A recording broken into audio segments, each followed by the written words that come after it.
Comment marche le vaccin de Pfizer? Peut-il nous sauver de la pandémie? Et quels sont les challenges de ce vaccin?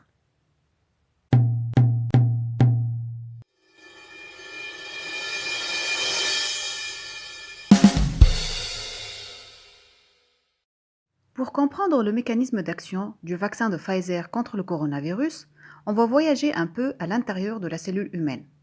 Nous sommes devant une cellule humaine qui est formée d'un cytoplasme et d'un noyau.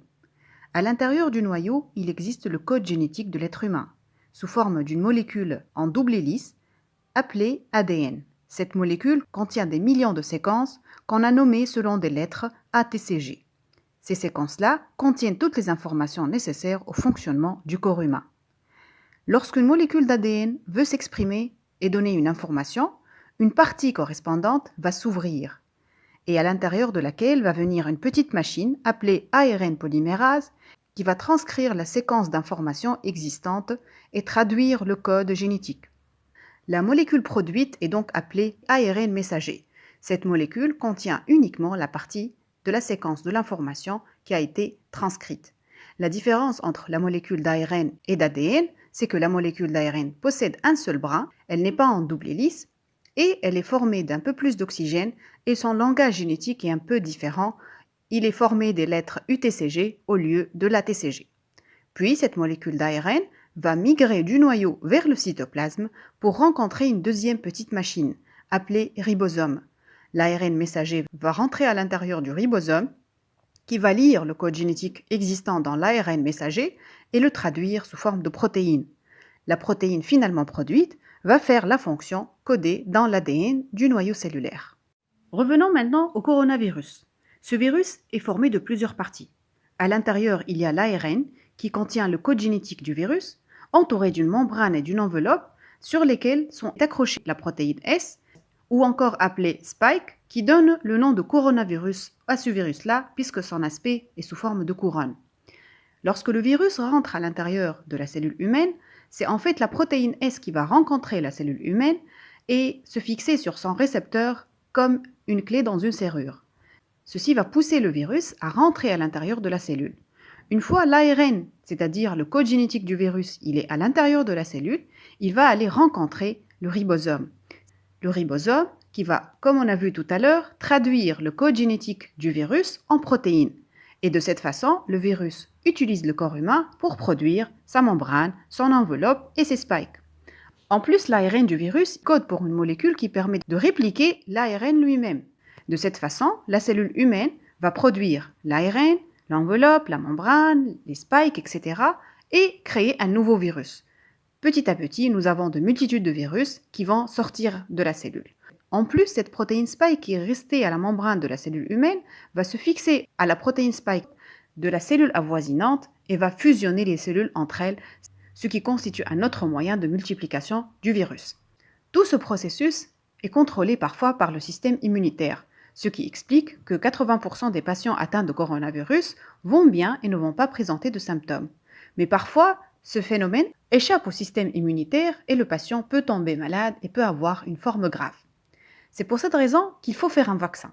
Pfizer ainsi que la start-up BioNTech ont développé une nouvelle technologie assez intéressante.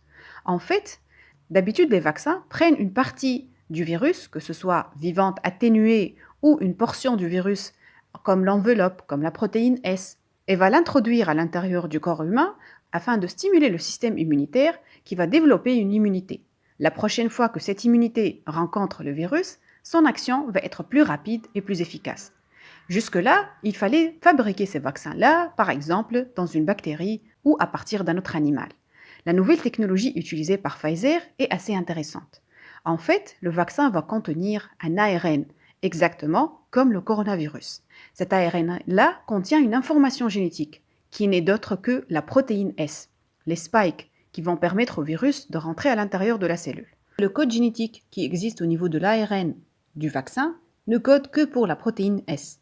Il ne code ni pour l'ARN du virus, ni pour les protéines, ni pour l'enveloppe, ni rien du tout.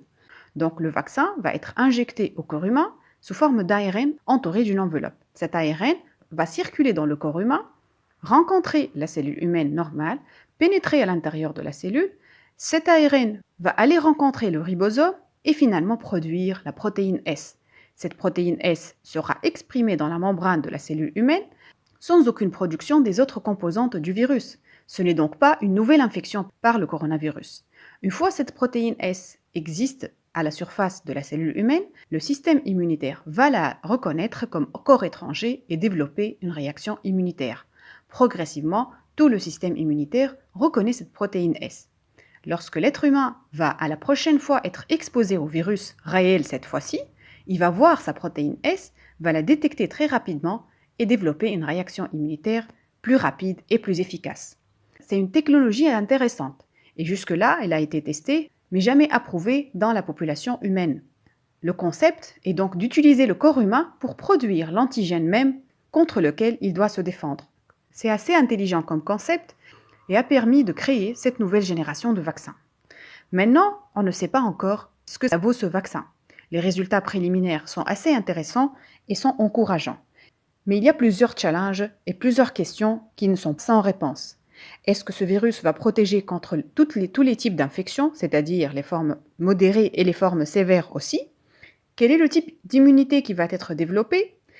Est-ce que le fait d'être vacciné permet de rompre la chaîne de transmission du virus d'une personne à une autre? Quelle est la durée de cette immunité et combien de fois il faut faire un rappel contre ce virus-là? Et finalement, est-ce que le virus agit de la même façon entre les différentes populations, c'est-à-dire entre les hommes et les femmes, entre les enfants et les sujets âgés, entre la population caucasienne et la population africaine, etc. Et peut-être parmi les principaux challenges, c'est sa conservation à moins 80 degrés. Pfizer prévoit de fabriquer aussi des valises qui peuvent contenir jusqu'à 5000 vaccins, permettant ainsi un bon transport de ce virus en respectant la chaîne de froid, mais ceci nécessite beaucoup de moyens dans beaucoup de pays. De toute façon, il s'agit d'une lueur d'espoir très intéressante pour toute l'humanité qui va permettre probablement de changer la donne et de gagner contre cette pandémie et sauver plein de vies.